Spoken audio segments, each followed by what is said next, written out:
Si vous écoutez actuellement Euradio sur votre téléphone, votre tablette ou un ordinateur, il y a de fortes chances pour que vous soyez très dépendant, voire totalement dépendant des États-Unis.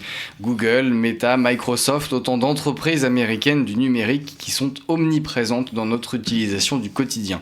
On peut faire d'ailleurs le même constat pour nos entreprises ou nos administrations. Alors comment sortir de cette dépendance numérique ? Comment l'Europe peut-elle devenir souveraine dans ce domaine ? C'est le combat de notre invité. Il a créé l'EUScore sur le modèle du Nutri-Score pour l'alimentation. Il analyse le poids de l'Europe dans les technologies utilisées par les entreprises. Bonjour Olivier Roux. Bonjour. Vous êtes ingénieur des mines, vous avez été entrepreneur dans la tech et vous avez lancé en juin 2025 un mouvement, je ne sais pas si on peut le qualifier comme ça, mais en tout cas que vous avez baptisé Yellow Sparks in a Blue Sky, que l'on pourrait traduire par des étincelles jaunes dans un ciel bleu, en référence au drapeau européen évidemment. Et vous avez donc lancé ce EUScore il y a 8 mois. D'abord, quels constats vous ont amené à faire ce projet ? Merci beaucoup Florent. Alors déjà le démarrage de ce projet-là, je le dis souvent, c'est alors pour mon historique personnel, donc effectivement je suis un ancien de la tech, j'ai créé une boîte et j'ai géré une boîte pendant 10 ans que j'ai revendue il y a 3 ans à une autre entreprise dans la tech. Et juste après la transmission de ma société, pendant 2 ans, je me suis posé la question de recréer effectivement une aventure entrepreneuriale classique dans la tech et la Startup Nation classique, on va dire. Et c'est pile poil à ce moment-là que Monsieur Zelensky se faisait humilier dans le bureau ovale. Donc le président ukrainien. Oui, voilà, effectivement, qui se faisait humilier dans le bureau ovale et que principalement les Européens, mais je pense qu'une grande partie aussi du monde aussi, mais principalement les Européens ont compris l'enjeu stratégique de devoir petit à petit se débrancher de la tech US, non pas parce qu'on l'aime pas, au contraire c'est une tech de qualité, même moi on va dire j'étais un grand utilisateur à l'époque, mais par l'enjeu stratégique en fait, ce que ça peut être de rester coincé on va dire dans un système où à tout moment par exemple on peut se faire skill switch, qui est un terme qui est en fait de plus en plus commun, c'est-à-dire le fait de à tout moment de perdre tout accès à ces moyens numériques. Ça veut dire que du jour au lendemain, si Google par exemple décide de stopper son service de mail, on serait bien embêté puisqu'on est très très très nombreux à être sur Gmail pour ce service. Exactement. En fait, ce qui est hyper important par rapport au terme kill switch, c'est qu'effectivement il y a beaucoup d'articles de presse qui font des scénarios catastrophes où tous les GAFAM vont couper. En fait, la réalité, le kill switch est déjà utilisé.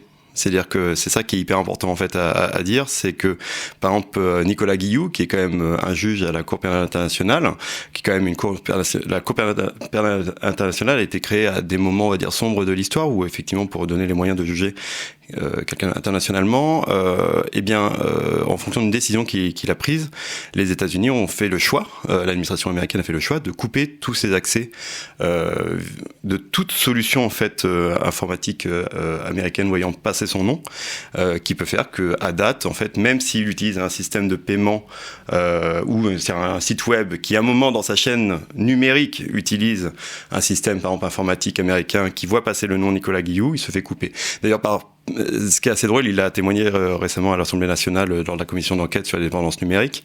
Même ses homonymes parfois se font couper numériquement.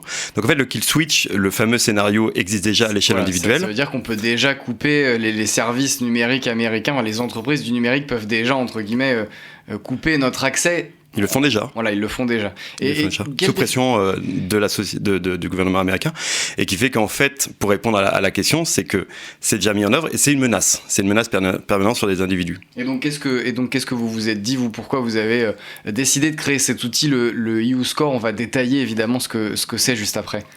Donc effectivement, à ce moment-là, lors de cette prise de conscience qu'il fallait petit à petit débrancher la tech US, il s'est posé la question de la stratégie de ce débranchement.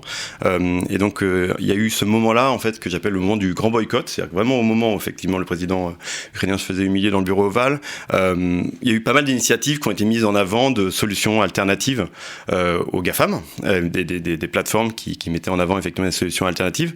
Tout le monde a dit oui c'est bon, je bascule. Très peu de gens l'ont vraiment fait. Pourquoi ? Parce que c'est actuellement à date malheureusement on a tellement capitulé numériquement que sur certaines verticales logicielles, en fait, il est très compliqué de vraiment basculer sans vraiment avoir une perte fonctionnelle au début. Donc, ça se fait pas du jour au lendemain, cette bascule. C'est-à-dire que c'est un programme, finalement, presque sur 5 à 10 ans, pour remonter la pente au niveau numérique à ce niveau-là. Et il y a une grande problématique qui est mise en œuvre, on va dire, qui est apparu à ce moment-là, c'est ce qu'on appelle le sovereignty washing, le fait de se montrer plus européen qu'européen, d'une certaine manière. C'est comme le greenwashing pour les entreprises, c'est ouais. le fait de se dire écolo, si je caricature Exactement. un petit peu, et voilà, en fait d'avoir des pratiques qui sont finalement pas très écologiques. Donc c'est pareil Exactement. sur le numérique. Exactement, il y a vraiment des entreprises qui ont utilisé cette stratégie pour faire croire qu'ils étaient plus européens que d'autres solutions européennes. Je prends l'exemple effectivement de Signal, qui par des twists, on va dire un peu marketing et de sécurité, ont fait croire qu'en fait c'était une solution presque européenne. Qui est qu'une application de messagerie cryptée, ouais, c'est ça, Signal. Ça, sur serveur AWS. Hein. Donc voilà, ça c'est un bon exemple de kill switch possible. Quand même sur une solution comme Signal, qui est vraiment énormément utilisée en ce moment. On n'arrête pas de dire oui, Signal c'est la solution alternative, alors que en fait c'est faux. Malheureusement, c'est pas une solution alternative parce qu'elle est un risque de kill switch.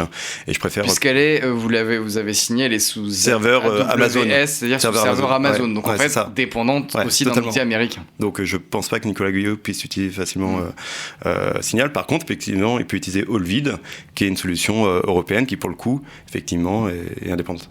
Et alors à qui s'adresse spécifiquement ce EU Score, vous l'avez conçu pour quel public?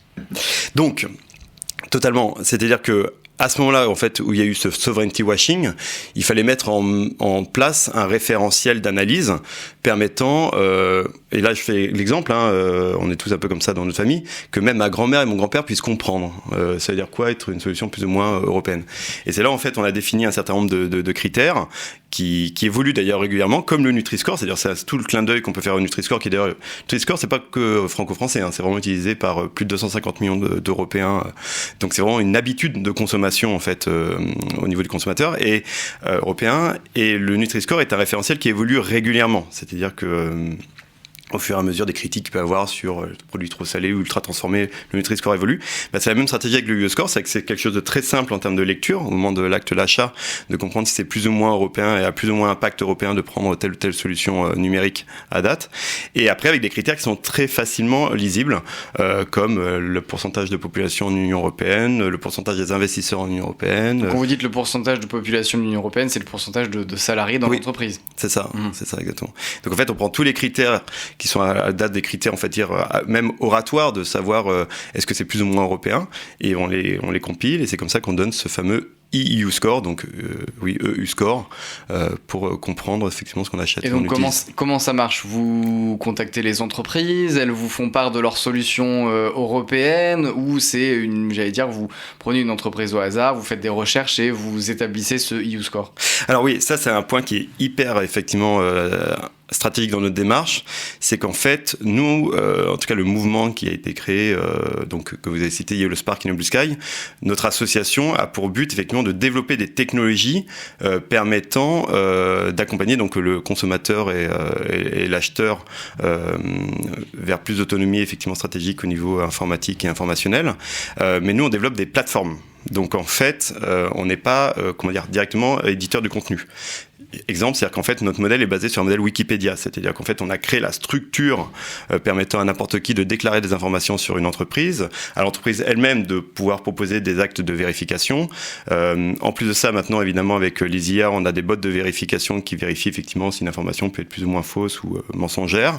Et c'est comme ça en fait avec tout ce système qu'on a une communauté en fait, notamment de modérateurs qui sont alertés au cas où il y a des mauvaises informations qui sont mises et qui vont rectifier. Et c'est comme ça aussi qu'on a vraiment quelque chose de complètement autonome, c'est-à-dire qu'on a créé la structure, la plateforme, et ça c'est hyper important parce que si vous voulez créer un EU Score qui va s'appliquer à l'ensemble des SaaS et des solutions informatiques, donc ça c'est Software as a Service solutions informatiques numériques mondiales, parce qu'en fait le EU Score peut s'appliquer aussi à des solutions non européennes, parce qu'il faut comprendre aussi le EU Score des GAFAM en fait, et savoir à quel point par exemple il crée aussi peu d'économies réellement en fait en Union européenne. Uniquement les solutions digitales, c'est 3000 solutions digitales en gros B2B, donc pour les entreprises, B2C pour le consommateur comme nous, donc 3000 en Union européenne, 30 000 dans le monde. Donc on n'a pas le temps de contacter une à une l'ensemble des sociétés et individuellement leur poser des questions et faire du conseil et de l'audit. Non, il faut créer un écosystème effectivement d'analyse alors un terme très Startup Nation pour le coup, scalable, c'est-à-dire qu'il va passer à l'échelle très rapidement. Et c'est comme ça que maintenant on a atteint plus de 80% en fait d'analyse de l'ensemble des solutions digitales européennes, et on a atteint les 10% des principales solutions mondiales. On parle de la souveraineté numérique européenne aujourd'hui sur Radio et d'un outil pour la mesurer dans nos entreprises, le EU Score. On en parle avec son créateur Olivier Roux. Alors vous nous avez détaillé les critères, comment ça fonctionnait aussi ce EU Score. Vous l'avez dit un peu sur le modèle de Wikipédia, c'est-à-dire collaboratif.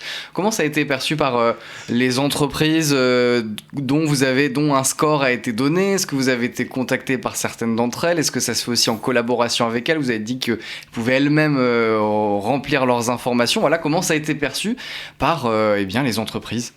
Donc effectivement, c'est vraiment une bonne question parce que toute la stratégie du score était aussi basée sur le fait que la plupart du temps, une entreprise en Union européenne a plutôt un bon UE score. En fait, mécaniquement, c'est assez logique. C'est assez rare, en fait. Alors évidemment, il peut y avoir vraiment ce qu'on appelle des boîtes aux lettres. C'est-à-dire qu'en fait, le siège social est en Union européenne, mais il y a 0% des salariés en Union européenne, 0% des investisseurs en Union européenne, 0% de sous-traitance numérique européenne, 0% de serveurs. Bon bref, ça arrive effectivement, mais c'est extrêmement rare. Et en fait, la plupart du temps, il y en a, mais en tout cas, c'est pas ceux avec qui finalement on a pris contact et qui sont maintenant promoteurs de la solution, parce qu'effectivement, en fait, qu'est-ce qui se passe dans la problématique qu'on a actuellement? C'est-à-dire que c'est pour ça que j'utilise d'ailleurs aussi le terme de résistance. C'est-à-dire que on a tellement capitulé numériquement que il va falloir remonter la pente. Pour remonter la pente, il faut des personnes qui se battent en fait déjà individuellement pour proposer des solutions alternatives. Donc il y a des entreprises numériques qui existent bien avant, effectivement, une fois de plus, que Monsieur Zelensky se faisait humilier dans le bureau ovale. Simplement que là maintenant, et ça y est, il commence à pouvoir dire, écoutez, nous on est là, on existe depuis un certain temps, faites-nous confiance. Le problème, c'est que à chaque fois, c'était des combats individuels. C'est des combats individuels qui, chacun se montrait plus européen, et chacun de leur côté. Et le problème, c'est il leur manquait quelque chose pour faire converger leur combat, en fait. Et toute la stratégie du score, c'est de faire converger, en fait, vers un référentiel commun. D'ailleurs, la plupart des entreprises qui ont un bon score, maintenant, ont pris contact avec nous pour faire partie du comité de surveillance du score, qui est un comité où effectivement régulièrement on propose des mises à jour du calcul du score, et ils sont alertés, ils peuvent voter, et c'est comme ça que petit à petit on crée un référentiel commun d'analyse qui est accepté effectivement par tous ceux qui militent depuis un certain temps sur la souveraineté européenne numérique. Est-ce qu'il y a des entreprises, le EU Score a, je le disais au début de l'interview, environ 8 mois, est-ce que vous avez constaté des tendances, c'est-à-dire est-ce qu'il y a des secteurs d'activité où le EU Score est meilleur que dans d'autres? Ah oui, alors totalement, c'est-à-dire que c'est très drôle parce que voilà, moi je suis un ancien de la tech, j'étais pas forcément spécialisé à la base dans certains domaines effectivement très, on va dire, professionnels, on va dire au niveau de la dépendance et l'indépendance numérique, comme par exemple la cybersécurité. Donc par exemple la cybersécurité, c'est un milieu que j'ai découvert et qu'on a découvert effectivement avec l'association récemment, parce qu'ils sont en fait depuis un certain temps, c'est les premiers résistants par exemple, c'est stratégique pour eux. Plus conscient peut-être de ces enjeux-là. C'est que c'est aussi stratégique, c'est aussi leur milieu de marché. C'est-à-dire que la cybersécurité, parfois, dépasse uniquement les enjeux européens et rentre dans des enjeux presque nationaux. Donc, effectivement, ils ont une expertise, effectivement, sur comment être souverain technologiquement à l'échelle d'un État ou à l'échelle, effectivement, d'une communauté d'États comme l'Union européenne. Donc, la cybersécurité, par exemple, je peux citer des associations comme Exatrust, effectivement, qui sont spécialisées, effectivement, et qui regroupent tous les Européens spécialistes à ce niveau-là. Et il y a aussi évidemment le cloud. Tous les providers de cloud, je peux par exemple citer Clever Cloud, avec qui j'ai récemment rencontré son patron, qui est vraiment un grand militant, hyper engagé. D'ailleurs, c'est très intéressant sur la similitude du discours qu'on peut avoir effectivement sur les enjeux stratégiques à être indépendant de la tech américaine. Mais est-ce qu'il y a des entreprises hors de ces secteurs, j'allais dire, très numériques? On a parlé de la cybersécurité, du cloud, mais est-ce qu'il y a des entreprises, j'allais dire, un peu plus classiques qui aussi s'imprègnent de ces enjeux de souveraineté numérique parce qu'utilisant des outils tout simplement numériques? Oui, effectivement. Excusez-moi, c'est vrai qu'on a beaucoup parlé finalement de l'offre digitale européenne. Mais c'est important parce que ça part de là, bien sûr. C'est ce qu'on appelle un peu, on va dire, le médicament, c'est-à-dire quelle est la liste des solutions possibles effectivement en Union européenne permettant d'être indépendant numériquement. Donc c'est un peu la liste des médicaments. Et il y a ceux qui sont infectés. Ceux qui sont infectés, effectivement, c'est plus les donneurs d'ordre, les grandes entreprises. Je prends l'exemple, EDF ou la Caisse des dépôts ou n'importe quelle grande société, effectivement, ou BMW, voilà, pour citer d'autres sociétés, effectivement, grosses européennes, et qui, eux, ont on va dire, une infection et qui ont besoin, effectivement, d'être plus indépendants. Et donc nous, en fait, là, on fait un mapping indirect qui montre effectivement les solutions qu'ils utilisent, parce que vu que chaque éditeur sur notre plateforme va indiquer quels sont leurs clients, c'est comme ça qu'indirectement, en fait, par recoupement, on peut indiquer quelles sont les solutions utilisées par les grands donneurs d'ordre et donc révéler ce qu'on appelle la stack technique, la pile informatique qu'ils utilisent. Donc, par exemple, je sais pas, EDF va utiliser tel cloud, telle solution de cybersécurité, telle suite. Et pour les entreprises plus petites, je pense notamment aux PME, il y a un tissu évidemment très important de PME partout en France. Ces entreprises-là, comment on peut aussi les faire impliquer dans cet aspect de souveraineté numérique ? Alors, là, effectivement, c'est-à-dire que à date, en tout cas, le EU Score est de plus en plus connu par donc l'offre, les éditeurs de logiciels, par les grands donneurs d'ordre qui ont besoin effectivement de connaître les solutions possibles. Et c'est vrai que oui, là, on a plus un enjeu effectivement d'être connu médiatiquement pour pouvoir toucher des petits patrons pour qu'ils comprennent qu'au futur acte d'achat numérique, ils peuvent aller sur une plateforme qui s'appelle euscore.tech évidemment, qui leur permettant de tout de suite comprendre s'ils se font avoir ou pas par un discours marketing autour de la souveraineté ou non. Et d'ailleurs, votre outil figure dans le dernier rapport du Conseil de l'IA et du numérique, ancien Conseil national du numérique. C'est cité parmi les solutions justement permettant de sortir de cette dépendance numérique. Conseil qui dépend évidemment du gouvernement et qui a lancé il y a quelques semaines un observatoire de la souveraineté du numérique avec un questionnaire pour les entreprises. Qu'est-ce que vous pensez de cette initiative ? On imagine qu'elle va aussi dans le sens de ce que vous essayez de promouvoir avec le eScore ? Totalement, c'est vrai, c'est là où c'est hyper intéressant, c'est que je me répète beaucoup sur l'humiliation de Monsieur Zelensky dans le bureau. Mais ça a marqué effectivement sans doute une bascule sur le fait que les États-Unis avaient d'une certaine manière, à travers Volodymyr Zelensky, envie d'humilier l'Europe finalement. Ah, c'est une humiliation et je pourrais faire un sujet sur à chaque fois qu'on a humilié effectivement. Bref, je pourrais faire un retraçage historique effectivement sur les humiliations. Non, très rapidement, effectivement, ce qui est intéressant par rapport, une fois de plus, c'est ce que j'appelle la date. C'est un peu l'an zéro, effectivement, du réveil européen. Je pense que c'est vraiment ça, en fait, cette humiliation dans le bureau ovale de M. Zelensky. Et donc, l'initiative gouvernementale avec cet observatoire et ce questionnaire aux entreprises... Tout le monde a démarré au même moment, c'est ça qui est intéressant, c'est que vu que c'est l'an zéro, effectivement, il y a eu plein d'initiatives qui, en parallèle, effectivement, sont mises en œuvre. Et donc, il y a, par exemple, Monsieur Clément Beaune, donc le commissaire au plan et à la stratégie, qui, pareil, fait un audit en ce moment pour comprendre effectivement les enjeux de dépendance et de souveraineté numérique. On a reçu il y a quelques jours sur Radio, effectivement. C'est toujours à écouter sur notre site. Totalement, sur lequel les réponses sont toujours, c'est-à-dire le formulaire à répondre est toujours en place. Et donc, par exemple, nous, on y a répondu. Il y a aussi la DGE, donc la Direction Générale des Entreprises, qui, pareil, lance aussi une consultation parallèle mais complémentaire. Oui, en fait, il y a énormément d'initiatives en parallèle qui sont en train de converger. Et en fait, le sujet, il y a aussi la commission d'enquête en ce moment par Monsieur Latombe qui préside une commission d'enquête stratégique, c'est-à-dire de l'Assemblée nationale sur les dépendances numériques. Totalement, qui nous permet effectivement. Moi, pour le coup, c'est ma radio de la journée. C'est-à-dire tous les jours, j'écoute 2-3 heures d'audition parlementaire, effectivement, d'enquête à ce niveau-là.